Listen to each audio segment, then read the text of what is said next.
Chapter 22. Along the Corridor. Well, well, well, sighed Mr. Willy Wonka. 2 naughty little children gone, 3 good little children left. I think we'd better get out of this room quickly before we lose anyone else. But, Mr. Wonka, said Charlie Bucket anxiously, will Violet Beauregard ever be all right again, or will she always be a blueberry? They'll de-juice her in no time flat, declared Mr. Wonka. They'll roll her into the de-juicing machine and she'll come out just as thin as a whistle. But will she still be blue all over? Asked Charlie. She'll be purple, cried Mr. Wonka. A fine, rich purple from head to toe. But there you are. That's what comes from chewing disgusting gum all day long. If you think gum's so disgusting, said Mike TV, then why do you make it in your factory? I do wish you wouldn't mumble, said Mr. Wonka. I can't hear a word you're saying. Come on, off we go. Hurry up, follow me. We're going into the corridors again. And so saying, Mr. Wonka scuttled across to the far end of the inventing room and went out through a small secret door hidden behind a lot of pipes and stoves. The 3 remaining children, Veruca Salt, Mike TV and Charlie Bucket, together with the 5 remaining grown-ups, followed after him. Charlie Bucket saw that they were now back in one of those long pink corridors with many other pink corridors leading out of it. Mr. Wonka was rushing along in front, turning left and right and left, and Grandpa Joe was saying, "Keep a good hold of my hand, Charlie. It would be terrible to get lost in here." Mr. Wonka was saying, "No time for any more messing about." Here's a picture of Grandpa Joe and Charlie desperately trying to keep up with Mr. Willy Wonka as he charges through the corridors round his factory. We'll never get anywhere at the rate we've been going. And on he rushed down the endless pink corridors, and with his black top hat perched on the top of his head and his plum-coloured velvet coattails flying out behind him like a flag in the wind. They passed a door in the wall. "No time to go in," shouted Mr. Wonka. "Press on, press on." They passed another door, then another and another. There were doors every 20 paces or so along the corridor now, and they all had something written on them, and strange clanking noises were coming from behind several of them, and delicious smells came wafting through the keyholes, and sometimes little jets of coloured steam shot out from the cracks underneath. Grandpa Joe and Charlie were half running and half walking to keep up with Mr. Wonka, but they were able to read what it said on quite a few of the doors as they hurried by. "Eatable marshmallow pillows," it said on one.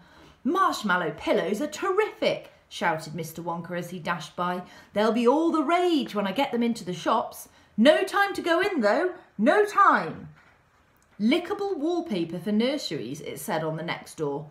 "Lovely stuff, lickable wallpaper," cried Mr. Wonka, rushing past. "It has pictures of fruits on it. Bananas, apples, oranges, grapes, pineapples, strawberries and snosberries."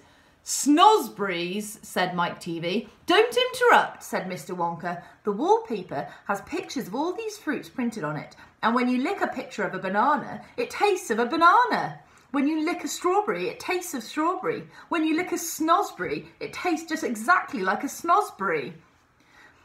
"But what does a snosberry taste like?" "You're mumbling again," said Mr. Wonka. "Speak louder next time. On we go. Hurry up."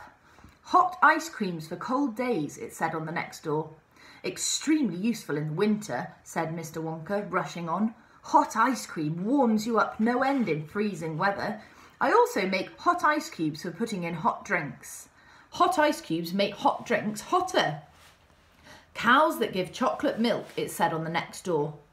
"Ah, my pretty cows," cried Mr. Wonka. "How I love those cows." "But why can't we see them?" asked Veruca Salt. "Why do we have to go rushing past all these lovely rooms?" "We shall stop in time," called out Mr. Wonka. "Don't be so madly impatient." "Fizzy lifting drinks," it said on the next door. "Oh, those are fabulous," cried Mr. Wonka. "They fill you with bubbles, and the bubbles are full of a special kind of gas, and this gas is so terrifically lifting that it lifts you right off the ground, just like a balloon, and up and up and up you go until your head hits the ceiling, and there you stay." "But how do you come down again?" asked little Charlie. "You do a burp, of course," said Mr. Wonka. "You do a great big, long, rude burp, and up comes the gas, and down comes you. But don't drink it outdoors. There's no knowing how high up you'll be carried if you do that. I gave some to an Oompa Loompa once out in the backyard, and he went up and disappeared out of sight. It was very sad. I never saw him again." "He should have burped," Charlie said. "Of course he should have burped," said Mr. Wonka. "I stood there shouting, 'Burp, you silly ass! Burp or you'll never come down again.' But he didn't, or couldn't, or wouldn't. I don't know which. Maybe he was too polite. He must be on the moon by now." On the next door, it said "Square Sweets that look round." "Wait!" cried Mr. Wonka, skidding suddenly to a halt.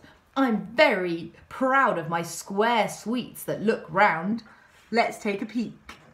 And that's the end of chapter 22.